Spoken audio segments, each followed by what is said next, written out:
पाकिस्तान तहरीक इंसाफ की तरफ से वज़ीर आज़म इमरान खान ने मुझ नाचीज़ को उसको नॉमिनेट किया उसका हैसियत उसका चेयर। और कल शाम को मेरी स्पीकर अयाज सादिक साहब से जब बात हुई तो मैंने कहा जी कुछ दिन या एक दिन आगे कर लें, क्योंकि हमारे सारे साथी जो हैं वो इधर उधर हैं, सलमान अकरम राजा साहब भी दूर हैं।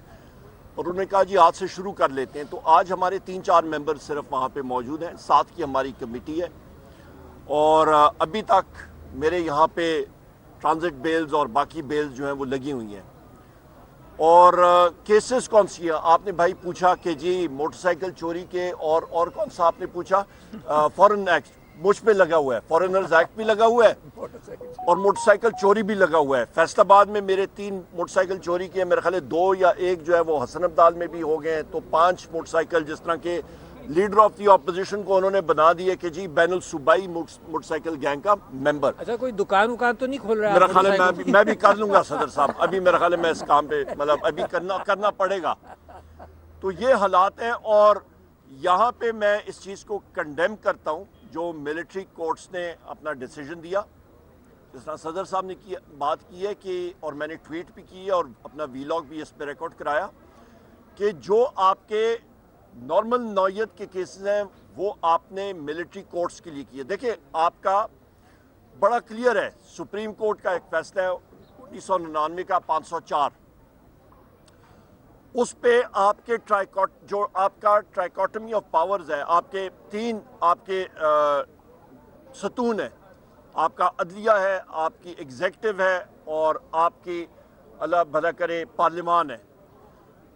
जो आपकी स्टेट है, स्टेट के अंदर आर्टिकल 7 में उसकी डिटेल मौजूद है। उस डिटेल में आइन में उसमें मैं रिपीट नहीं करता हूं, पर उसको सम अप करने के लिए मैं सिर्फ ये करता हूं कि जनाब उस पर नेशनल असेंबली, सेनेट, सूबाई आपकी फेडरल हुकूमत, सूबाई असेंबली, सूबाई हुकूमतें और वो इदारे जो टैक्स नाफिज कर सकती हैं, ये आपकी स्टेट का, इसको स्टेट कहलाते हैं। बाकी इदारे चाहे वो मुसल्लह फौज हो, रेंजर्स हो, फायर ब्रिगेड हो, पुलिस हो, वो औजार है स्टेट के। मिलिट्री कोर्ट जो है वो औजार का कोर्ट है, वो मिलिट्री के कोर्ट्स हैं। वो उठ के आपके फैसले कोर्ट्स के जिम्मेदारी नहीं यूजअप कर सकते, लिहाजा ये फैसले नल एंड वॉइड हो जाएंगे इंशाअल्लाह ताला। Point number 1। पॉइंट नंबर 2, हमारे जो मिलिट्री कोर्ट्स के लोग जिनके खिलाफ हुआ है, अभी भी हमारे साथी यहाँ पे मौजूद हैं, उनके लिए हम लोग रिट पिटीशन ज़रूर करेंगे और इसको परसू करेंगे और उम्मीद यही है कि सुपीरियर कोर्ट से इसको उड़ा देंगे। तीसरी अहम बात यह है कि मुज़ाकराती टीम के हवाले से पाकिस्तान तहरीक इंसाफ ने, वज़ीर आज़म इमरान खान साहब ने 5 दिसंबर को, मैं वहाँ पे मौजूद था जेल ट्रायल में, क्योंकि मेरे ऊपर भी वो चार्जेस लग रहे थे जो वज़ीर आज़म इमरान खान साहब पे लग रहे थे। उन्होंने मुझे बुला के कहा कि मुज़ाकराती टीम बनानी है और हमने अनाउंस की, बल्कि उसी दिन शाम को मुझे अरेस्ट कर दिया गया था इलीगल कन्फाइनमेंट में और कंटेम्प्ट ऑफ कोर्ट भी पुलिस पे लगी है इस पर। तो लिहाजा उस पर हमारे जो पॉइंट्स हैं, नंबर 1 हमारे असीरान यानी कि वज़ीर आज़म इमरान खान साहब, शाह महमूद कुरैशी साहब, यास्मीन राशिद साहिबा, हमारे उमर चीमा साहब, हमारे इजाज़ चौधरी साहब, मियाँ महमूद रशीद साहब, हसन न्याजी साहब जो मिलिट्री कोर्ट में हैं, हमारे मिलिट्री जो जेल के अंदर जो हमारे साथी इस वक्त असीरान हैं, बाकी असीरान, उनकी फिल फॉर आज़ादी। नंबर 2 हमारे जो 9 मई का कमीशन होना चाहिए कि वो CCTV फुटेज सामने आनी चाहिए। हमारी 26 नवंबर 2024 में जो सान्या हुआ है डी चौक, उसका कमीशन होना चाहिए।